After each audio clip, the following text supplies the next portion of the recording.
Hello everyone, कैसे हैं आप सभी लोग। I hope you all are doing great. So this is your friend Vikram and I welcome to all of you on the my YouTube channel English with Vikram. आज हम लोग आप लोगों के बीच में डिस्कस करने वाले हैं डू एंड डज। ये काफ़ी ज़्यादा कॉमन वर्ड्स हैं जो हमारी लाइफ में यूज़ होते रहते हैं। इसको बहुत आसानी से मैं आप लोगों को समझाने का प्रयास करूंगा और वीडियो लास्ट तक ज़रूर देखना। और लास्ट में जब आप इस वीडियो को कंप्लीट कर लोगे, मैं गारंटी के साथ आप लोगों को ये कह सकता हूं कि आप लोग मेरे कमेंट बॉक्स में आप खुद ये लिखोगे, you are the great sir. आपने हमें इतने आसानी से समझाया कि हम लोगों को, न जाने आप कौन कौन सी कोचिंग सेंटर्स में जाते हो, न जाने किस किस टीचर्स ने आपको पढ़ाया। I am not saying any negative words to any teacher. I respect the teachers. I am also told by the teachers. ठीक है ना, मैं भी टीचर्स के द्वारा पढ़ाया गया। बस तरीका, मेथड, द एक्सप्लेनेशन हर किसी का डिफरेंट होता है। तो इजी तरीके से मैं आप लोगों को पढ़ाने वाला हूं। चलिए शुरू करते हैं। दोस्तों, डू और डज की जब हम बात करते हैं ना, तो एक्चुअली ये इंटेरोगेटिव्स हैं। इंटेरोगेटिव्स का मतलब होता है जब हम क्वेश्चन पूछते हैं किसी सेंटेंस को बनाने के लिए, ठीक है ना। और इनका यूज़ हम वहाँ पर करते हैं ऐसे सेंटेंस जो हम लोग लाइफ में, डे टू डे लाइफ में रिपीट्स करते रहते हैं। जैसे हम लोग खाना खाते हैं, नहाते हैं, कपड़े धुलते हैं, स्कूल जाते हैं जो बच्चे हैं। अब मैं स्कूल नहीं जाता हूँ, बच्चे तो स्कूल जाते हैं ना, ठीक है ना। आप ऑफिस जाते होंगे तो डेली जाते हैं, आज गए, कल गए, परसों गए, वो अलग बात है, आपने कोई वोकेशन ले लिया बीच में, ठीक है ना। तो चलिए शुरू करते हैं। चलिए दोस्तों, बिना वक्त गंवाए अब शुरू करते हैं। डू का इस्तेमाल कहां पर किया जाता है? देखिएगा, डू हमेशा आता है यू के साथ। किसके साथ आता है भाई? डू यू के साथ आता है। ये तो आपने हमेशा नोट डाउन करना अपने दिमाग में कि डू का यूज यू के साथ होता है। अब जब हमने कभी भी, ध्यान रखना, ये तो मैंने सिखा दिया आप लोगों को कि हम लोगों ने इसका इस्तेमाल करना है जो हम ऐसे सेंटेंस जो हम लाइफ में, डे टू डे लाइफ में करते रहते हैं। देखिएगा, फॉर्मूला क्या होगा? डू होगा, डू के बाद आएगा आपका यू, ठीक है ना। सामने वाले से ही डू से क्वेश्चन पूछा जाएगा। उसके बाद आएगी वर्ब की फर्स्ट फॉर्म, ठीक है ना, वर्ब की फर्स्ट फॉर्म। और उसके बाद आप आएगा आप लोगों का क्या? ऑब्जेक्ट। क्या आएगा? ऑब्जेक्ट। जिसको कुछ भी समझ नहीं आया, कोई दिक्कत नहीं है, आगे मैं आप लोगों को बताता हूं सेंटेंस की सहायता से। चलिए दोस्तों, यहां पर मैंने 4 सेंटेंसेस लिए हैं। सबसे पहला सेंटेंस है डू यू ईट फूड। मैंने क्या बोला? डू हमेशा यूज होता है सामने वाले के लिए, यानी कि यू के लिए।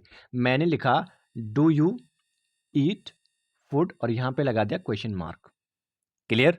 देखो, डू से मैंने बोला क्वेश्चन की शुरुआत करनी है, आएगा इसके बाद यू। यहां तक तो आपको क्लियर है। बट ईट एक फर्स्ट फॉर्म है, ठीक है ना। ईट एक फर्स्ट फॉर्म है और ये ऐसा काम है जो हम लाइफ में रिपीट करते रहते हैं।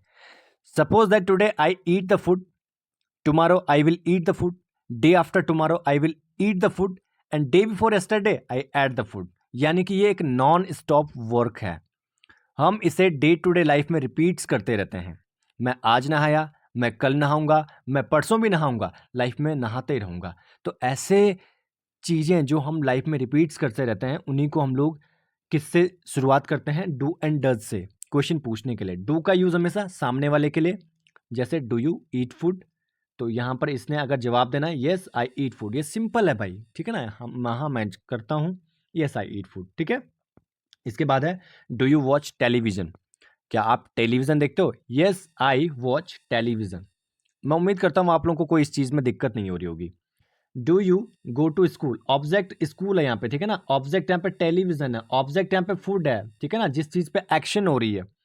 उसके बाद नीचे अगर देखें हम लोग, लास्ट वाला तो क्रिकेट एक यहाँ पे ऑब्जेक्ट है, ठीक है ना। Do you go to school. क्या आप स्कूल जाते हैं? Yes I go to school. Simple है ये, ध्यान रखना भाई। फर्स्ट फॉर्म आएगी, डू के साथ यू आएगा, यू के बाद वर्ब की फर्स्ट फॉर्म आई और ऑब्जेक्ट। स्कूल जा रहे हो तो स्कूल एक ऑब्जेक्ट हो गया, खाना खा रहे हो तो खाना एक ऑब्जेक्ट हो गया, ठीक है ना। दोस्तों, आप बात करते हैं डज का। डज का यूज ही और शी के लिए होता है, ठीक है ना। डेली लाइफ रूटीन वर्ड्स के लिए होता है, ही और शी के लिए। थोड़ा सा इसमें ध्यान रखना आप लोगों ने कि डज किस तरीके से यूज करना है। थोड़ा सा आप लोगों को एक सावधानी यहाँ पे बरतनी होगी, ठीक है ना। वो सावधानी क्या है मैं आगे बताऊंगा। सेम चीज, सेम कंडीशन जैसे हमने डू के साथ करी थी, डू और यू के साथ करी थी, यहां पर भी होगी। बट एक चेंज यहां पे होगा, देखिएगा। डज हमेशा यूज होता है ही और शी के लिए। किसके लिए? ही और शी के लिए। डू होता था सामने वाले के लिए और डज होता है ही और शी के लिए।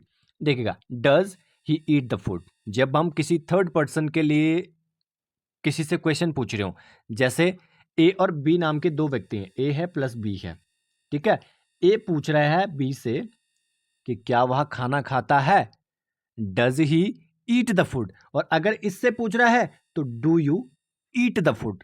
ध्यान से समझना, दोनों सेंटेंस में डिफरेंट है। मैंने पूछा, अगर ये दो किसी थर्ड पर्सन के बारे में, सी के बारे में बात कर रहे हैं, ठीक है ना। ए ने पूछा बी से कि भाई क्या वह खाना खाता है, does he eat the food. और अगर ए पूछ रहा हो बी को कि क्या आप खाना खाते हो, तो do you eat the food. यहाँ पे कोई दिक्कत नहीं होनी चाहिए, ठीक है। दूसरा जो सेंटेंस है, does he read the book, yes he reads the book. जरा यहाँ पे संभलने की जरूरत है। ये जो डज है एक्चुअली में इसका जो ईएस है ना लास्ट वाला, वो आ जाता वर्ब के साथ। किसके साथ जुड़ जाता? वर्ब के साथ। वर्ब क्या है? जैसे खाना एक वर्ब हो गई तो उसके लास्ट में एस लग गया। रीड एक वर्ब है तो इसके साथ एस लग गया, रीड्स, ठीक है ना। Does he eat the food, तो ईट यहाँ पे एक वर्ब हो गई तो ईट के बाद क्या लगेगा? इट्स लग जाएगा, ठीक है ना। उसके बाद डज सी टीच, टीच के बाद क्या लग जाएगा? टीच हो जाएगा, यस सी टीचेस। इतना आसान था भाई। आप लोग बताओ क्या आप लोगों को समझ नहीं आया? और अगर आप लोगों को समझ नहीं आया, आप मुझे कमेंट में लिखो, मैं कोशिश करूंगा। अगर आप लोगों को समझ नहीं आया, वैसे तो मैं गारंटी के साथ कह सकता हूं भाई, because if I am confident, अगर मैं कहीं पे कॉन्फिडेंट हूं, it means is that I have explained in the way which was very Lucent, जो काफ़ी ईजी था समझाने के लिए, मैंने वो मेथड यहाँ पे यूज़ किया। तो दोस्तों मैं उम्मीद करता हूँ आप लोगों को ये जो वीडियो थी बहुत आसानी से समझ आई होगी। And thank you so much for watching this video fully. So catch up is soon in the next video. Till then, bye bye.